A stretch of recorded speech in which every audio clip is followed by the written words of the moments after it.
Queridos, o Senhor me entregou uma palavra para que eu pudesse compartilhar com vocês. Uma palavra, uma mensagem da cruz um pouquinho diferente. Eu acredito que vocês já devem ter ouvido, ela é um pouco diferente. A pastora no domingo, ela ministrou uma palavra aqui e ela citou uma passagem muito forte. Lembra que quando eu estava com a cabeça baixa ali, na hora que ela falou, chega, me arrupiei, eu olhei. E essa passagem, ela ficou na minha cabeça, no meu coração. Eu me lembro que na célula, na segunda-feira, eu não sei em qual contexto, não sei, eu sei que eu citei essa passagem. E durante a semana, por incrível que pareça, ela não saiu da minha mente por 2 vezes. Essa palavra veio ao meu coração, eu vi ela, alguém falou ela, não sei, acho que um vídeo que eu estava vendo. E essa palavra, ela ficou. Aí eu fui ler, aí o pastor me chama para pregar. Aí eu dei uma estudada acerca dessa palavra e eu buscando uma palavra e esse texto não saía. Aí eu comecei a estudar esse texto que a pastora falou. E aí o Senhor foi falando. Interessante que eu deitado em casa, e caderno na sala, e eu deitei. Aí eu levantei correndo, a Rose ficou assim, voltei, deitei rapidão, voltei correndo de novo.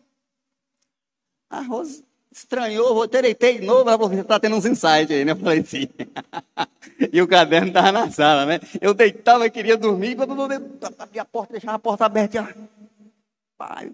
E o Senhor foi falando e vinha, fui falando, eu falei, aí o Senhor confirmou.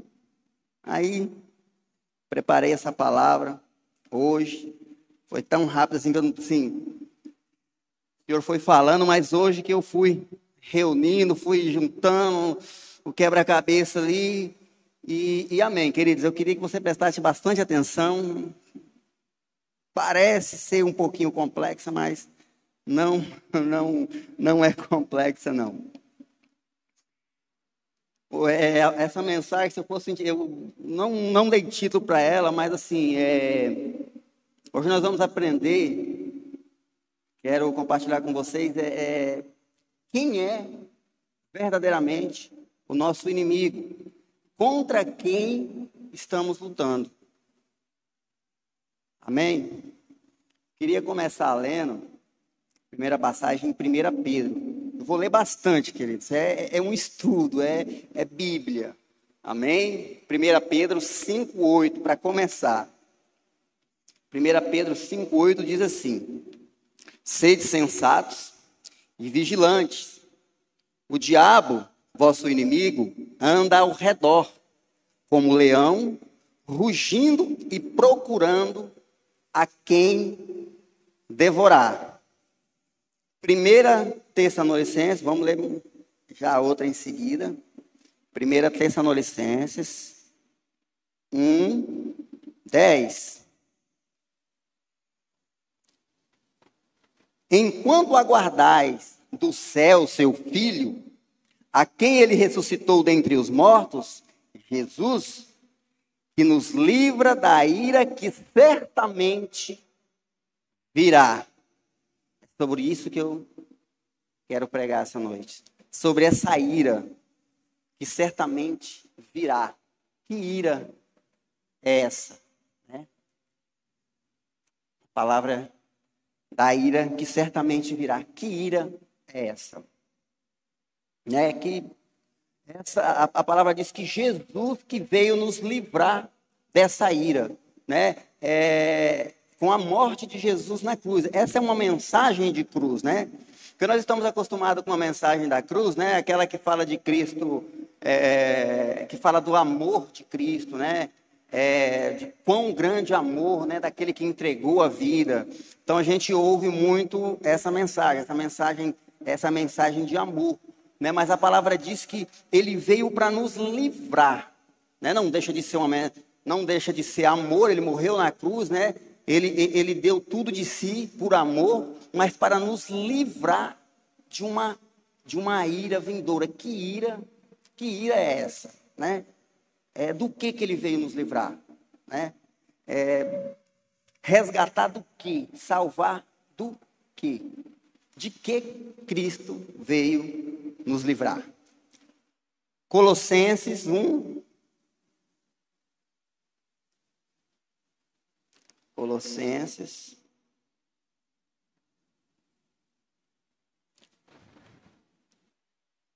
1:13.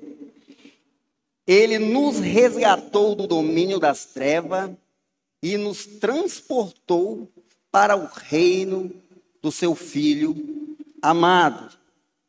Vamos em Romanos agora.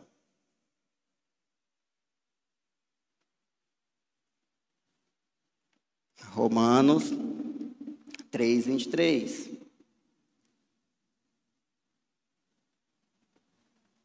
Porque todos pecaram. Esse aqui eu gosto dele, falo muito. E destituídos estávamos da glória de Deus. Porque todos pecaram e destituídos estávamos da glória de Deus. Então Cristo veio nos resgatar do inferno. Cristo ele veio nos resgatar das mãos de Satanás. Então essa também é a mensagem da cruz. De Cristo que veio nos resgatar, que veio nos livrar. Ele veio nos livrar do inferno. A palavra não nos deixa dúvida de que Cristo, através dessa palavra que ele veio nos resgatar do inferno. Isso é uma verdade bíblica que não pode ser ignorada, queridos. Né? Muitas pessoas têm dificuldade, né, de ouvir mensagem sobre o inferno, sobre Satanás. Eu me lembro que eu, quando adolescente, quando criança, eu não gostava de ir na igreja. Porque se pregava muito sobre o inferno, pregava muito sobre Satanás. Eu me lembro que quando a primeira visita que eu fui receber de um pastor, né, a Rosa já era convertida, e quando ela falou assim, Alex, vai vir um pastor, vai vir fazer uma visita aqui em casa, vai vir te visitar. Eu falei, vixe, aquele povo que manda a gente para o inferno, que só fala de Satanás. Então eu tinha isso no meu coração. Eu internalizei isso, porque todas as vezes que eu tive em uma igreja evangélica, a pregação que mais eu ouvia era Satanás, inferno, Satanás, inferno. Falei, meu Deus, mais um que vai vir aqui me mandar. E eu internalizei aqui, sabe? E tinha essa visão de igreja evangélica, né? Dessa mensagem de inferno, dessa mensagem de Satanás. E lá em Mateus 23:33, né? Jesus ratifica, né, que é sobre essa condenação ao inferno. Mateus 23:33.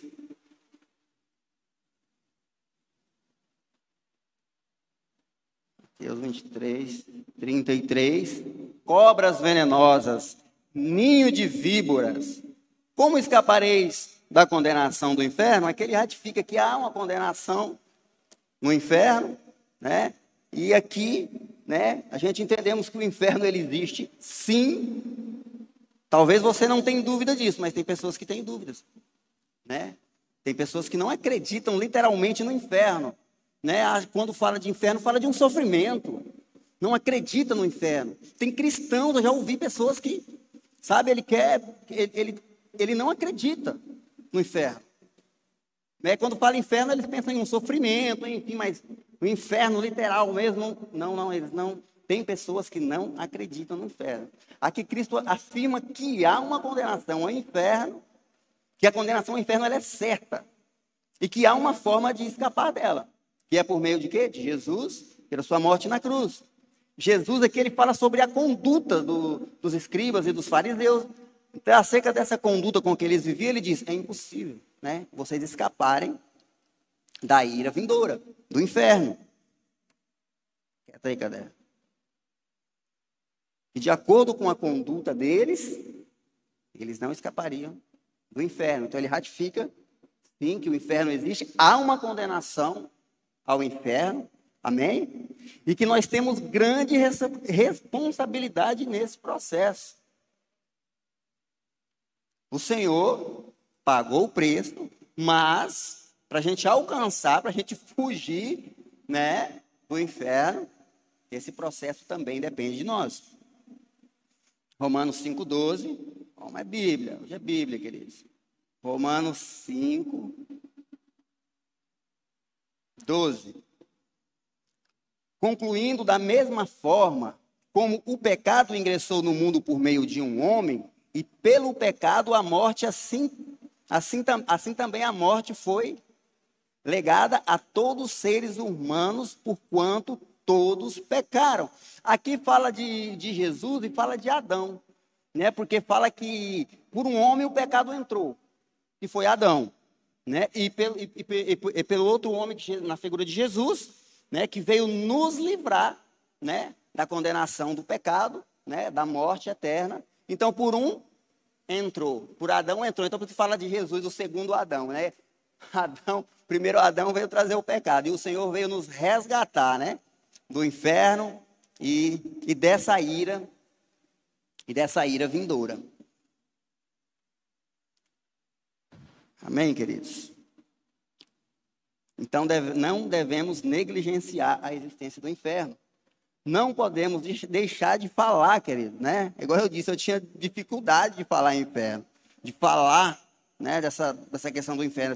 Eu tinha dificuldade, mas nós não devemos negligenciar a existência do inferno. Não podemos deixar de falar do inferno, né? Precisamos falar, né? Na Bíblia, você sabe quem mais falou de inferno? Foi o próprio Jesus. Quem mais falou de inferno na Bíblia foi o próprio Jesus. Então, nós não devemos negligenciar. Então, a gente tem que estar atento a isso. Por que ele falou tanto? Né? Então, a gente precisa, né, ter atenção a isso, né? Do que ele veio nos livrar. Contra o que e contra quem nós estamos lutando e batalhando aqui. Então, precisamos entender isso. Tem uma frase de um teólogo, que o nome dele aqui é meio americanizado, John Stott, acho que é isso. Ele disse algo bem interessante. Ele disse assim: nós barateamos o evangelho quando retratamos a pena como algo que nos liberta da tristeza. Veja bem, nós barateamos o evangelho quando nós retratamos apenas como algo que nos liberta da tristeza, do medo, da dor, da culpa e das outras necessidades pessoais. Quando nós pregamos esse evangelho, né, ao invés de apresentarmos como uma força que não liberta da ira vindoura. Ele diz, né, ao invés de apresentarmos como uma força que nos liberta da ira vindoura. E aí nós apresentamos, muitas das vezes, como algo que cura o quê? Que liberta de tristeza, né? Então a gente fala muito, prega muito o evangelho que vem suprir necessidades pessoais, que te tira da tristeza, que te liberta, que te cura. E ele diz que esse evangelho é barato, porque nós acabamos negligenciando o que de fato, que realmente também Jesus veio nos livrar. Porque esse é um evangelho, como que eu posso dizer, ele é mais fácil de você vender, vamos dizer assim, é um evangelho mais comercial, ele é mais aceitável, né? O pastor fala que a graça, o pastor fala, a graça ela é de graça, mas não é barata, é isso, né, pastor? A graça é de graça, mas a graça ela não é barata. Foi muito caro, foi pago com um valor muito alto, foi preço de sangue. Então, assim, a graça, ela não é barata. Então, se vende um evangelho nesse tempo, a gente tem visto, assim, um evangelho que atrai, né? Parece que é um evangelho que vende mais fácil, é mais comercial, é um evangelho que lota mais as igrejas, é esse evangelho, né? Do amor, da cura, da libertação. Isso é mentira? Não é. Mas nós não devemos apresentar essa, mas não podemos negligenciar o outro lado. Né? Graças a Deus, querido. Graças a Deus nós somos bem servidos da palavra. Graças a Deus. Né? O pastor é bem plural nisso. Você nunca sabe o que ele vai pregar, porque geralmente a gente vê assim, tem pastores que a gente já sabe. Tem uns que só exorta, um é só amor, amor, amor, amor. Pastor Cleiton, você nunca sabe o que sai daqui. Graças a Deus nós estamos bem servidos, né? Então aqui Deus emana de tudo, graças a Deus. Aqui nós não temos falta disso, amém? Mateus 7,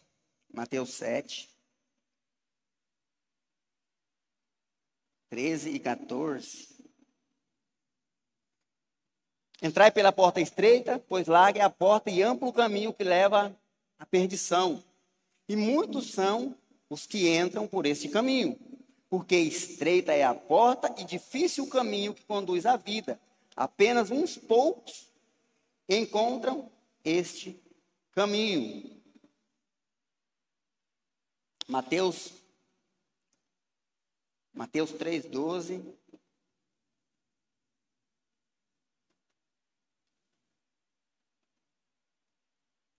Ele traz a pá em sua mão e separará o trigo da palha. Recolherá no celeiro o seu trigo e queimará a palha no fogo que jamais se apaga. Aqui Cristo está falando quando ele vier buscar os seus. Quem são os trigos? São os salvos. Quem é a palha? São aqueles, né, que vão ir para onde? Para o inferno, aonde o fogo não se apaga. Então, quando o Senhor vir, ele vai vir para separar, né?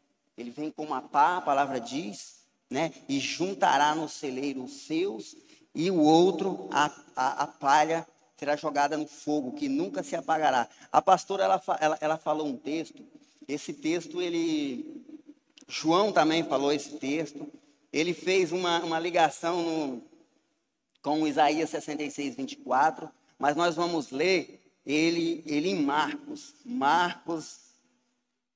9, que fala bastante dele.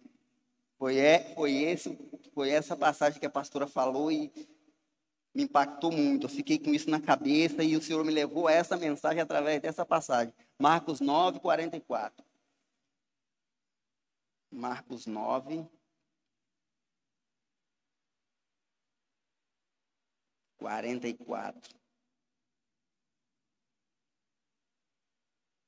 A partir do 44 aqui. Não sei se ela lembra dessa palavra.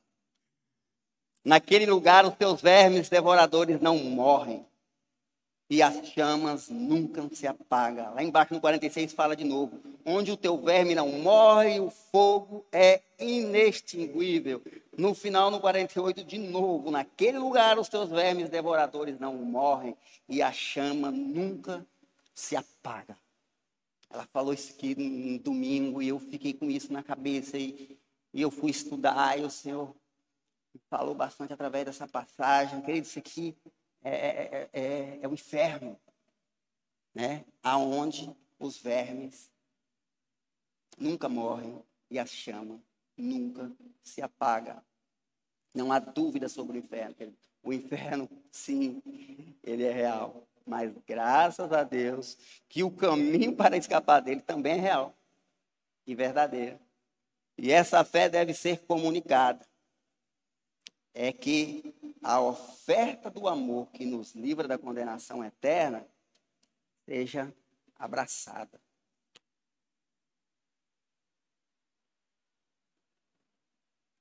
Querido, como eu disse, né, a gente não pode generalizar, né?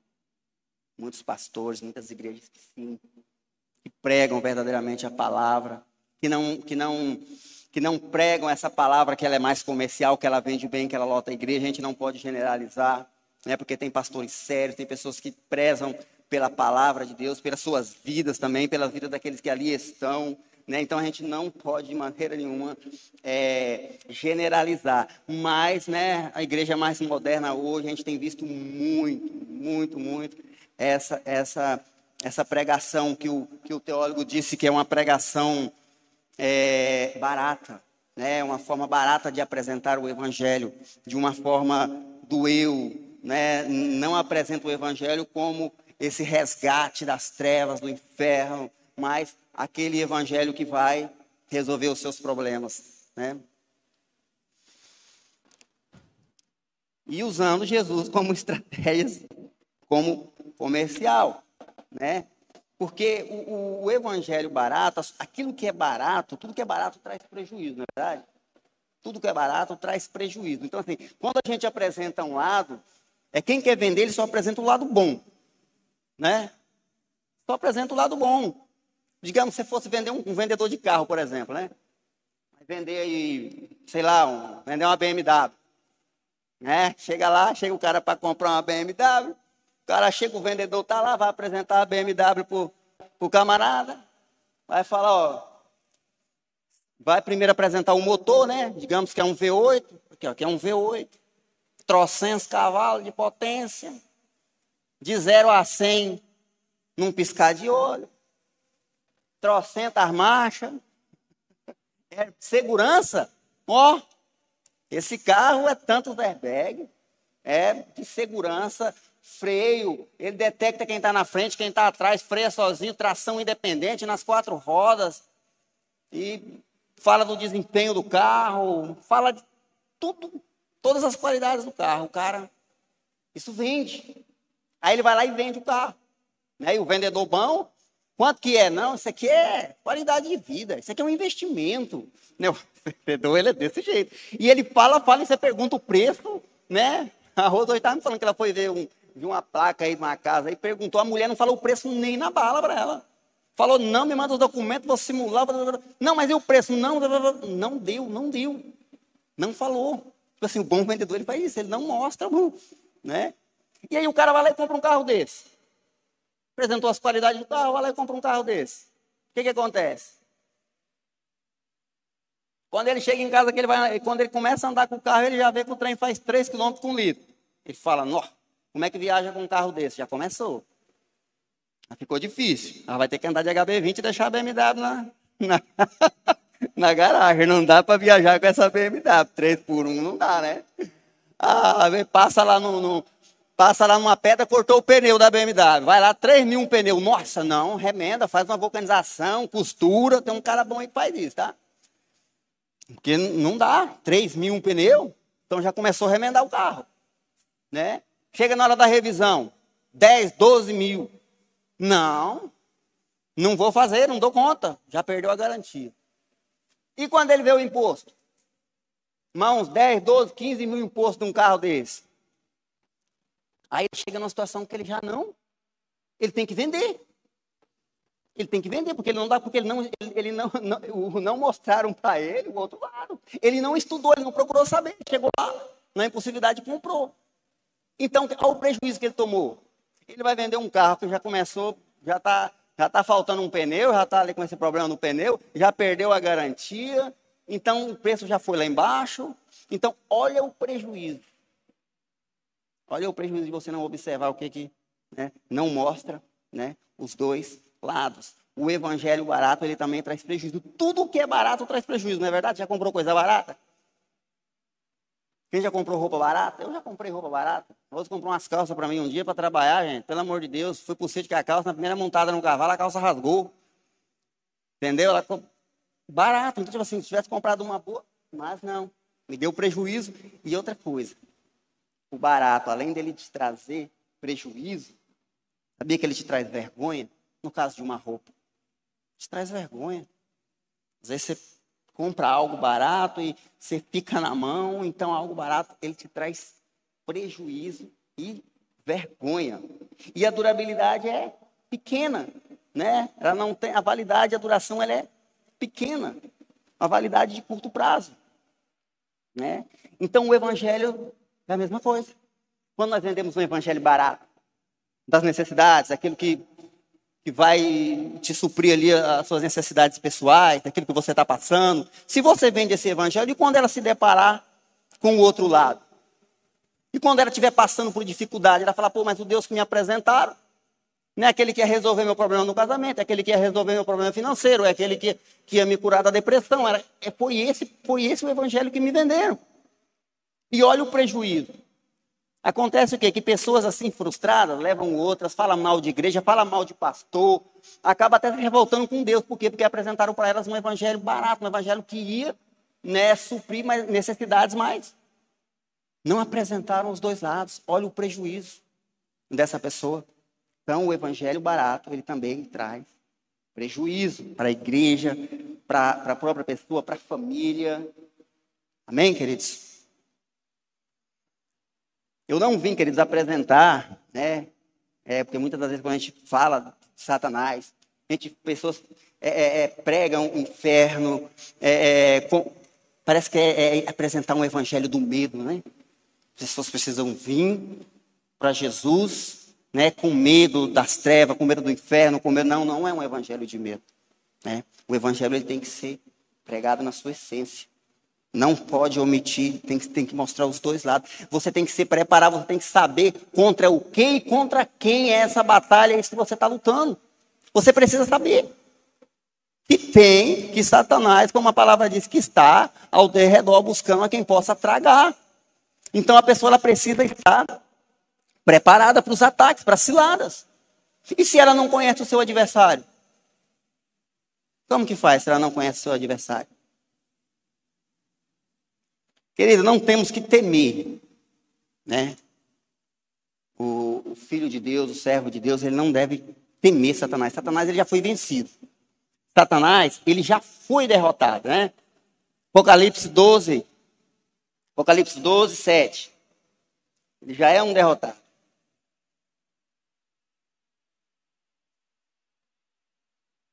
Houve então uma guerra nos céus, Miguel e seu exército de anjos lutaram contra o dragão. Ao que o dragão com seus anjos revidaram, contudo, estes não foram suficientemente poderosos e dessa maneira perderam seu lugar nos céus. Assim, o grande dragão foi excluído para sempre. Ele é a antiga serpente chamada de diabo, Satanás, que tem a capacidade de enganar o mundo inteiro. Ele e seus anjos foram lançados à terra. Então, assim, ele já foi vencido. Quando ele se rebelou, o Senhor o lançou fora, né, do céu. Ele foi derrotado. Lucas 10. Ele já é um derrotado. Amém? Lucas 10. Não devemos temê-lo. 18. Aos que Jesus lhes revelou, eu vi Satanás caindo do céu como relâmpago. Atentai, eu vos tenho dado autoridade para pisar de serpentes e escorpiões, assim como sobre todo o poder do inimigo, e nada nem ninguém vos fará mal algum. Queridos, então nós cristãos nós não devemos temer, ele é um derrotado. Amém? Ele já foi vencido. Amém? Então a palavra do Senhor diz que nós temos até autoridade, né, para expulsá-lo. Então assim, nós não devemos ter medo, não devemos temê-lo, mas nós não podemos negligenciar a sagacidade dele. Porque apesar dele ter sido derrotado, Deus não tirou dele o poder e a sagacidade. E por isso não podemos subestimá-los. Nós precisamos conhecer o nosso inimigo para não cair nas suas artimanhas. Não devemos ignorar a maneira dele atuar, para que não sejamos vítimas e ele não levar vantagem sobre nós. Esse é o motivo pelo qual devemos estudar e entender sobre o assunto, né? Afinal, o Senhor nos deixou essas informações, por isso elas precisam ser compreendidas. Isso não é dar crédito a Satanás. Isso não é dar crédito a Satanás. Isso é você estar atento. Saber que você tem um inimigo, que ele é astuto, que ele é sagaz.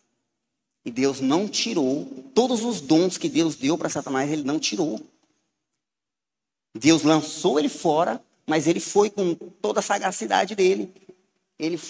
Ele não perdeu, Deus não tirou dele. Então, assim, querido, não devemos negligenciar, precisamos falar sim, precisamos ensinar sim. Porque como nós vamos nos defender, como nós vamos saber, né? Você fala para os seus filhos, falou para eles do inferno, de Satanás, já ensinou para os seus filhos, para eles saberem, né, se defender, né, das artimanhas do inimigo. Como que eles irão se proteger? se nós não ensinarmos, falarmos? Como que eles vão identificar que aquilo ali é cilada? Como eles vão identificar uma cilada do inimigo se nós não ensinarmos, nós não falarmos? Não tem outra forma, tem que falar. Eles têm medo de falar do inferno, falamos do céu, né? Tem que servir a Deus, tem que buscar a Deus, andar nos caminhos do Senhor, tá? Mas não prepara ele. Não prepara ele para quando o adversário vir. Ele está na escola, ele está no mundo, ele precisa saber das artimanhas, das ciladas do inimigo. Querido, Deus não tirou dele, né? Deus não tirou a sabedoria, o conhecimento, toda a sagacidade, porque diante de todos os anjos, apesar dele ser um anjo caído, na condição em que foi criado, deixa eu te falar para você, Satanás ele é superior ao homem. Satanás, ele é espírito. Satanás, ele é imortal. Satanás, ele não vai morrer, querido. Ele é imortal. E ele é assexuado. Ele é uma pessoa. Por que ele é uma pessoa? Porque ele é dotado de personalidade. Né? Ele é uma pessoa por conta da personalidade. Pois ele tem vontade. Né? Ele tem vontade. Ele teve vontade de ser o quê? Superior a Deus. E essa vontade de ser superior a Deus, né? Essa soberba, ele viu toda a sua beleza, todo o seu poder, tudo aquilo que Deus entregou na mão dele, ele se sentiu muito poderoso. Isso encheu ele, né, de soberba. Então ele quis ser, ele teve o desejo de ser maior que Deus. E por conta desse desejo de ser maior que Deus, o Senhor, né, lançou ele no inferno. Então ele é dotado de quê? De vontades, emoções, razões, poder de decisão e de escolha, sentimento e capacidade mental e intelectual de raciocínio. Lá em Mateus 4, 8, 9,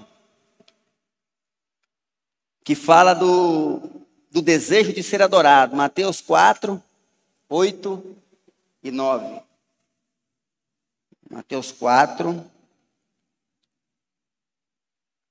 Tornou o diabo a levá-lo agora para um monte muito alto e mostrou-lhe todos os reinos do mundo e todo o seu esplendor. E propôs a Jesus: tudo isso te darei se prostrados me adorares. Então aquilo que ele não conseguiu, aquilo que ele desejava no céu e ele não conseguiu, agora ele tenta na terra. Tentou com Jesus, né? A necessidade, a vontade de ser adorado. E ele é adorado por alguns. E ele é adorado por alguns. Muitos inconscientes e outros conscientemente. Adoram ele sabendo, entendeu? E outros adoram ele inconscientes. Ezequiel 28, 17.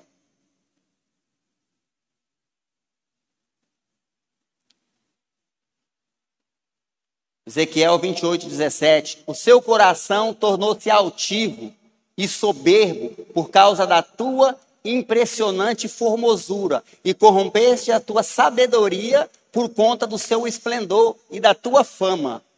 Por isso eu te lancei à terra, fiz de ti um espetáculo e advertência perante os reis e governantes.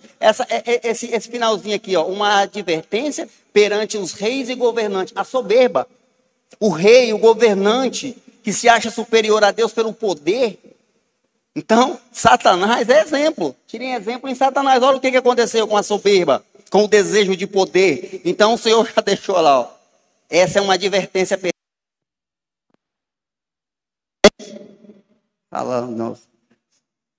Outra parte que eu quero falar, ele fala da sabedoria lá. Corrompestes a sua sabedoria por conta do teu esplendor. Ele corrompeu. A sabedoria dele foi corrompida. E Deus não tirou. Ela foi corrompida porque ele usou para o mal. Deus fez para ele usar para o bem. Mas ele usou para o mal. Então ele corrompeu aquilo que ele tinha usando para o mal. Deus não tirou. Você consegue entender isso? Então Deus não tirou essa sabedoria.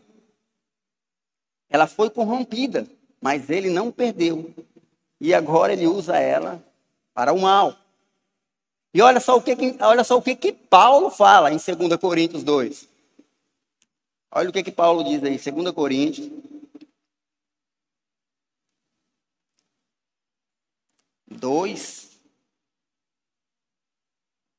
Aí, em Coríntios 2, 11. Acho que é isso. A fim de que Satanás não tivesse qualquer vantagem sobre nós, pois não ignoramos as suas artimanhas. Olha Paulo advertindo. E Paulo que é Paulo, né? Cuidado, advertindo, cuidado com o inimigo, cuidado com Satanás, né? Cuidado. Então, se Paulo, querido, Satanás, querido, ele não dorme. Satanás, ele não dorme.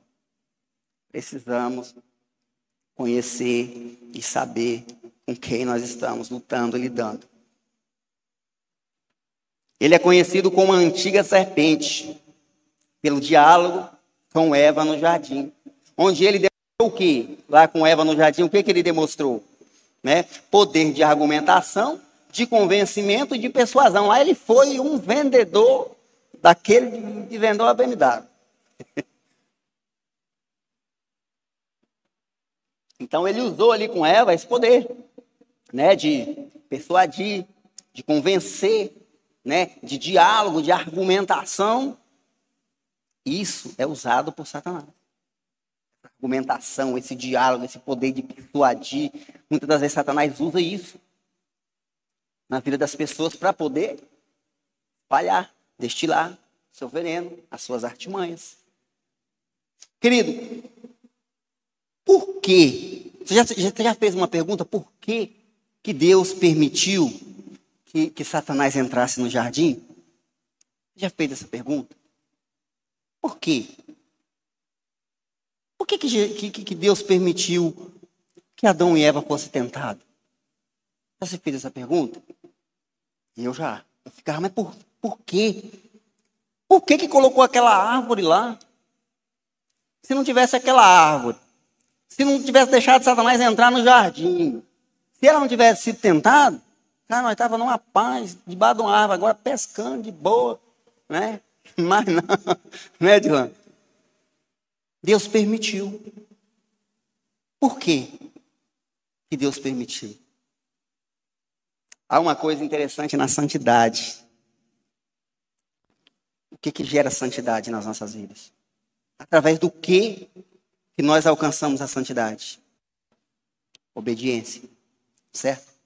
Deus precisava produzir em Adão e Eva santidade.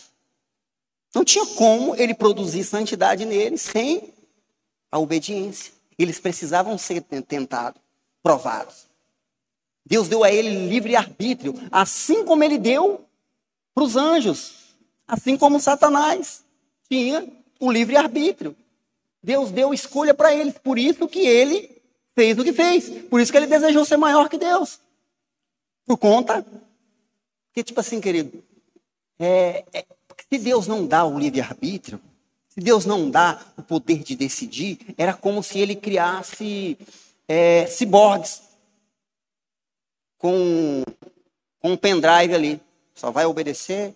Então Deus deu o livre-arbítrio ao homem, aos anjos, e através da obediência que produz na sua vida santidade. Então ele queria produzir na vida deles, Adão e Eva ele queria produzir santidade. Deu a eles o livre-arbítrio e ele precisou ser tentado.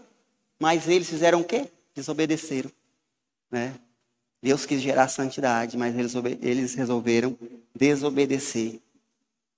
Amém? Então, se alguém fizer essa pergunta para você algum dia, porque já me fizeram, por quê? Por quê? Por quê? Santidade.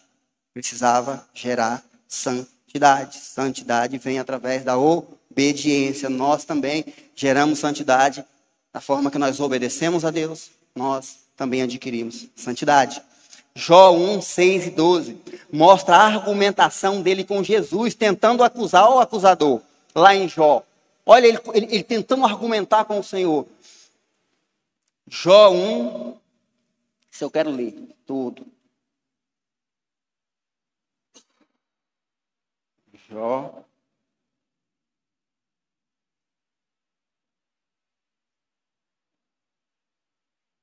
Jó 1, a partir do 6.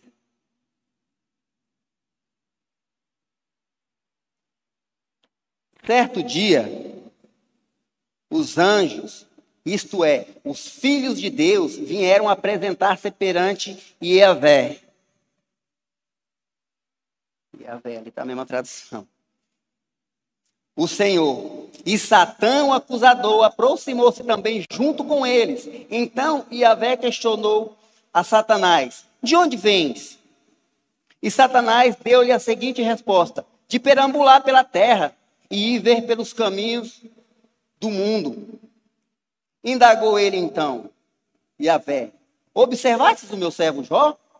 Em toda a terra não há ninguém como ele, ser humano íntegro e justo, que ama e teme a Deus e desvia do mal. Diante dessas palavras, Satanás contestou Yahvé, questionando: será que Jó teme a Deus sem outras intenções? Olha só, colocando ali. Olha a maquinação de Satanás. Será que ele teme a Deus? Ele não tem outras intenções por trás desse temor, dessa obediência? Porventura, não erguestes uma cerca protetora em volta dele? Olha o que ele fala ao acusador: você não ergueu uma cerca protetora em volta dele? Você não protege ele? É por isso, né? A fidelidade está nisso aí.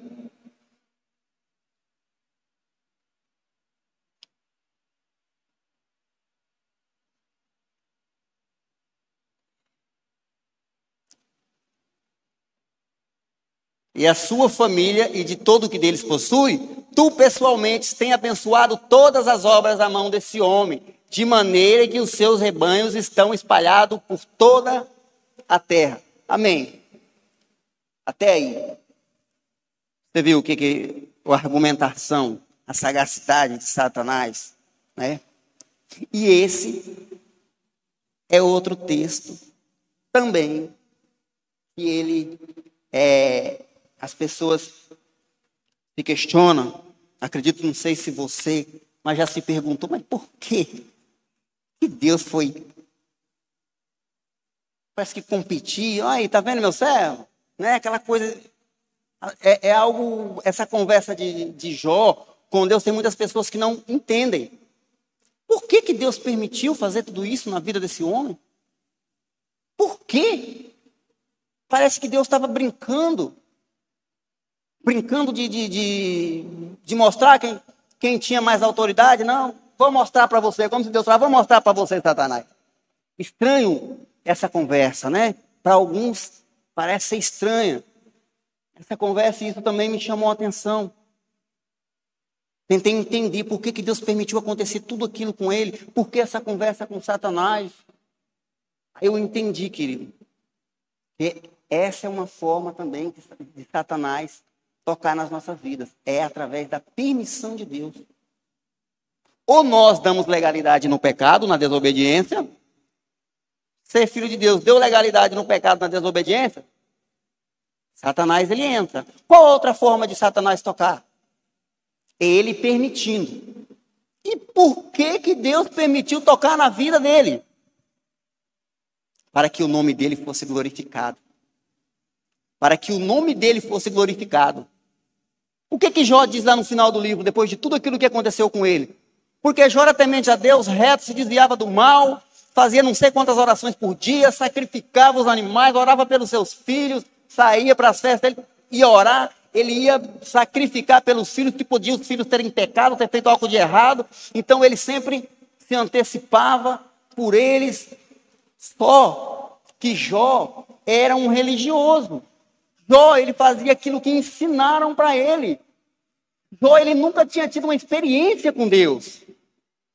E lá no final, depois que tudo isso acontece com ele, queridos, ele fala: antes eu te conhecia de ouvir falar, mas hoje os meus olhos te veem. Então ele teve uma experiência com Deus através daquilo ali, através daquilo que Satanás permitiu. Então o nome do Senhor, ele foi glorificado.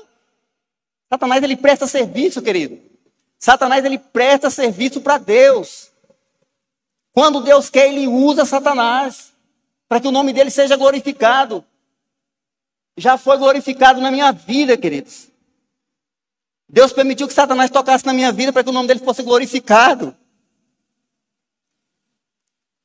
Satanás, ele tocou no meu casamento. Satanás, ele tocou na minha vida financeira. Não tocou na sua, não?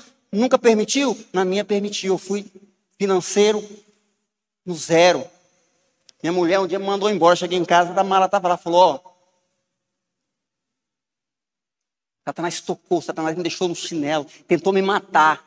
Eu já acho que eu testemunhei na cela já 7 acidentes seguidos. Ele queria me matar. Mas o Senhor não permitiu, querido. O Senhor não permitiu que ele tocasse nem na minha vida. Eu olho para a vida de Jó, não me comparando com Jó, querido, que Jó passou, que eu não aguentaria metade daquilo ali. Eu tinha feito o que a mulher dele mandou. Amaldiçoa esse Deus e morre. Eu não aguentaria metade daquilo ali. Mas Deus não te dá um fardo que você não pode carregar. Deus não vai te provar naquilo onde você não suporta. Deus não vai te provar para te perder. Deus sabe, né, o que ele já te entregou, o seu nível de conhecimento. Ele vai te dar de acordo com aquilo que você tem.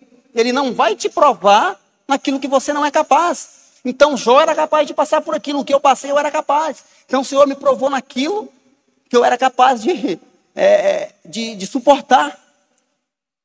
Mas eu perdi, querido. Perdi. Ele tentou me matar umas 7 vezes. Mas ele não conseguiu nem tocar na minha vida, nem na vida da minha esposa. Eu acho engraçado, na vida de Jó foi igual, né? Só não morreu ele e a esposa. Eu ainda não tinha filho. E Deus foi tão bom comigo. Ele tirou o meu trabalho, eu fiquei desempregado, eu perdi tudo que eu tinha, eu não tinha um veículo para andar em cima, eu fui na lona para que o nome dele hoje fosse glorificado através da minha vida, amém? Então ele permitiu Satanás tocar na minha vida. E eu glorifico a ele hoje por isso, glória a Deus por isso. Amém, queridos? E logo em seguida veio a Sarinha. Foi assim, foi rapidão. Veio a Sara. Não fui ser empregado de ninguém mais, consegui empreender. Fui trabalhar para mim. Minha esposa estava desempregada, passou num concurso. O Senhor me devolveu tudo aquilo que Satanás tinha levado e ele deu em dobro. Sim, ele deu. Ele deu em dobro tudo aquilo. E o Senhor foi glorificado através disso. Então, Satanás, ele presta serviço para o reino, queridos. Amém?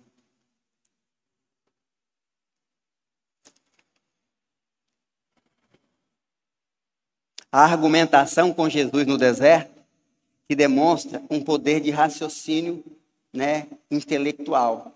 Né, lá no deserto, ele ofereceu os reinos. Né, lá em Mateus 4.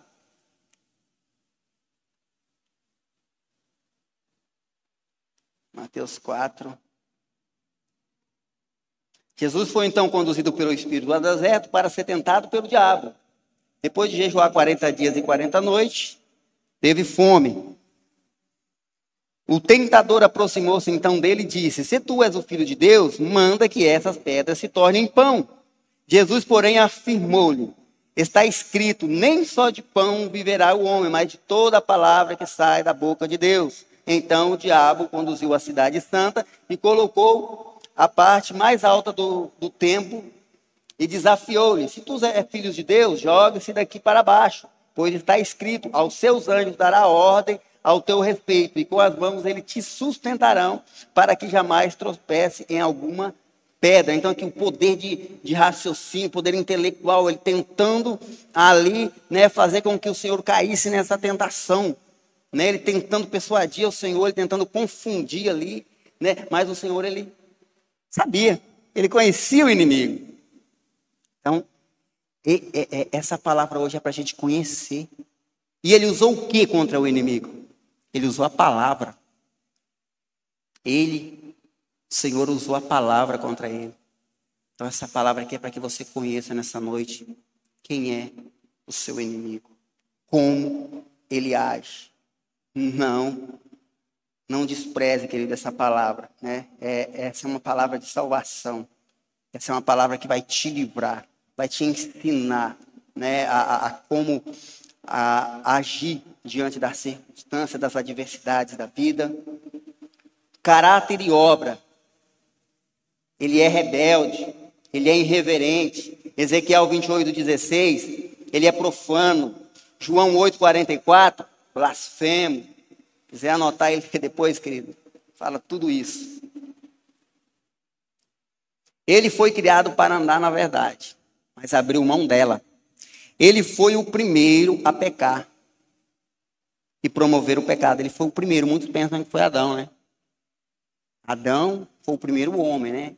E o pecado entrou no mundo através de Adão, homem. Mas o primeiro a pecar, antes de Deus de criar o homem, o primeiro que pecou foi Satanás, né?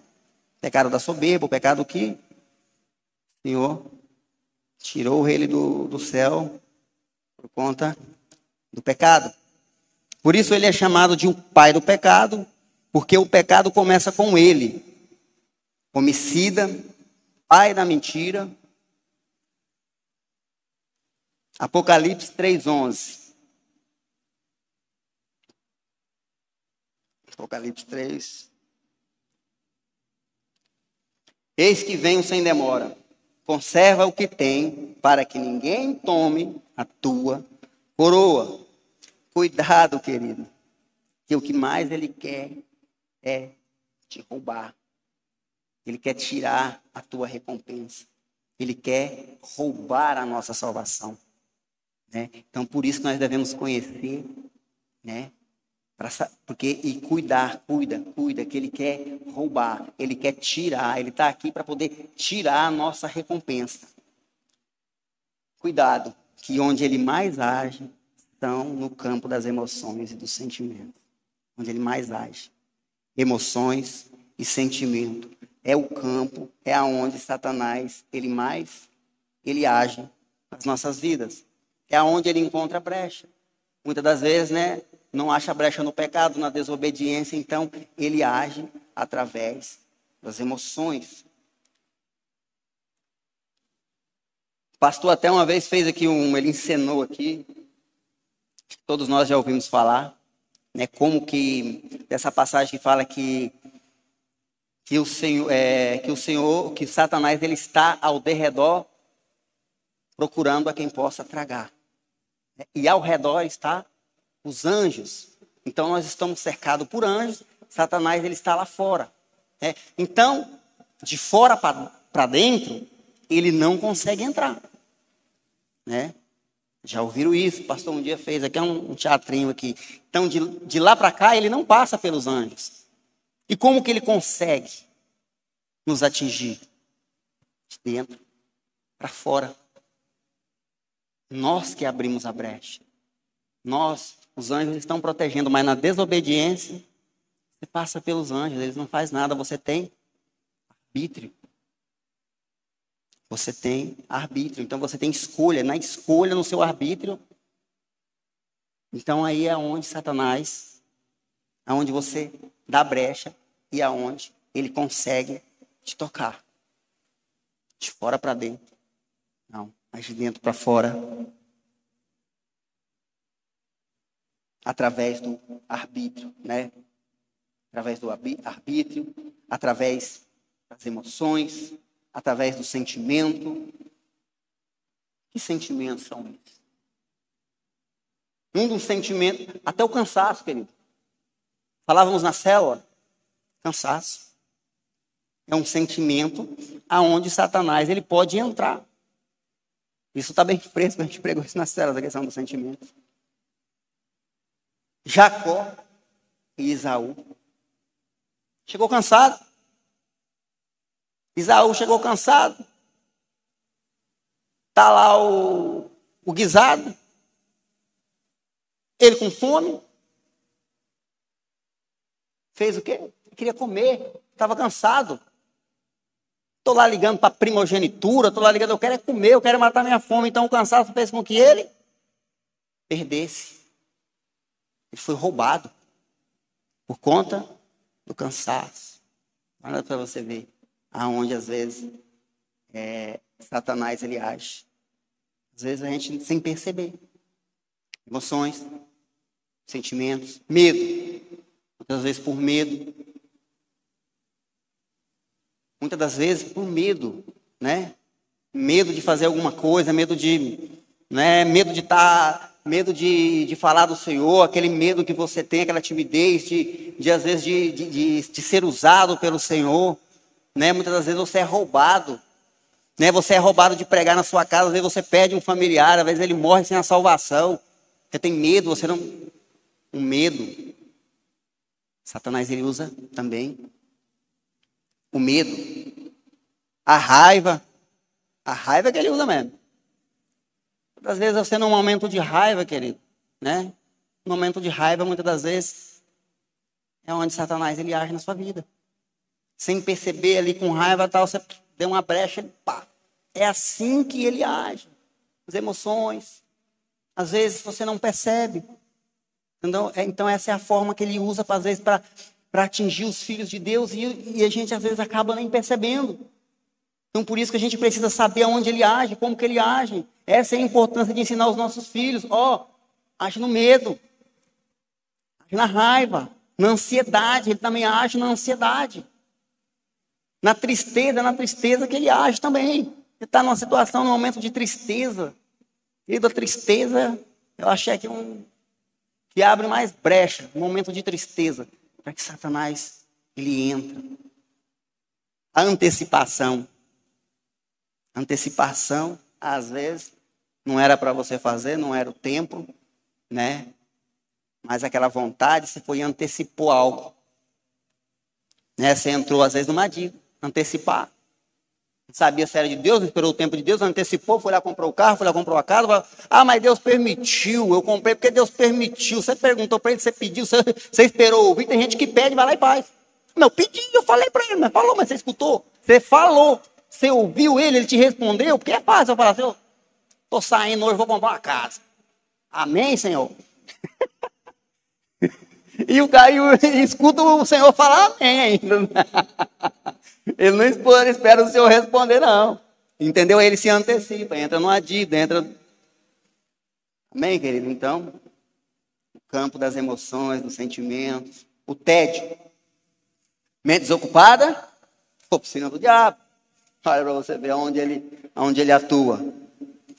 No desprezo, né? Aceitação. Pessoas que têm necessidade de serem aceitas, esse negócio da aceitação, é onde Satanás também entra, né? Eu não sou aceita, aí entra aquele mimimi, aquela aceitação, Satanás entra. Estejam atentos, queridos, nessas áreas, onde Satanás, ele é sutil e muitas das vezes nós não percebemos. Cuidado, cuide dos seus sentimentos, cuide das suas emoções, amém? Na confusão, tem mais um aqui, confusão. Ele também entra no meio da confusão. Inveja. Inveja, essa daqui. O filho de Deus, o cristão, ele não tem inveja, não. Ainda bem, né? Amém, querido. Então, aqui ele não vai achar brecha, não, né? Nostalgia. Romance, aquelas pessoas, né, que criam romance. Daqui a pouco tá muito romantismo, está se envolvendo com... Não, pai, não, mãe, eu vou ganhar ele para Jesus. Estou apaixonado, eu amo demais. Não, eu vou ganhar ele para Jesus. Minha filha, não, vou ganhar para Jesus. Vocês não eram crentes? O pai não era crente. Não é a Sara, não. A gente chegou nessa fase ainda não. Pega a senha aí, Sara, instala o drive. Mas querido, cuidado com esse romantismo, os homens também. Amém? É essa carência. Tem a carência também. Ele entra nessa, onde ele acha brecha, carência. Na carência também Satanás vai lá e você não percebe. Então devemos estar atentos às ciladas de Satanás, aonde ele age. O Senhor, ele veio para nos livrar, ele veio para nos resgatar de Satanás, veio para nos resgatar. Nosso inimigo é contra ele que nós estamos lutando. Então nós precisamos conhecer ele. Não negligencie essa palavra. Não tenha medo de falar do inferno. Não tenha medo de falar de Satanás. Ele é um derrotado. Mas se dermos brecha, se nós não ensinamos nossos filhos, se nós não nos atentarmos, querido, nós também certamente cairemos um momento ou outro. Precisamos, queridos, ter uma igreja forte. Amém? Precisamos entender. A gente precisa aprender para poder ensinar. Porque senão nós criamos pessoas de igreja vazia, com muita rotatividade, gente que vai, gente... Por quê? Outro dia eu falava com um pastor a questão da palavra, do evangelho barato que não enche igreja, né? Porque tem pessoas, querido, que chega e ela quer o quê? Ela quer ouvir, ela é amada, ela é filha querida, né? Aquilo que eu falei no começo. O evangelho que vai tratar ela ali naquele momento, mas você não prepara ela lá fora. Então nós precisamos entender e aprender para preparar os nossos filhos que estão lá fora, para preparar aqueles que estão debaixo da nossa liderança. Tem líderes de células aqui, todos aqui são líderes, amém? Então nós precisamos aprender para isso, para poder encaminhá-los, né? Para poder nós percebermos na vida deles, né? O momento onde que Satanás pode estar entrando para a gente poder fechar essas brechas, querido. Em nome de Jesus, não negligencie essa palavra, tá? Não é uma palavra de medo, não é uma palavra para você temer a Satanás. Não estamos dando aqui credibilidade nenhuma para Satanás, como eu disse, mas é para quê? Para saber lidar com as astúcias e a sagacidade do inimigo. Amém, queridos? Você recebe essa palavra? Amém? Conheça o seu adversário e você terá vantagem sobre ele. Amém? Amém? Essa é a palavra que o Senhor me entregou, queridos.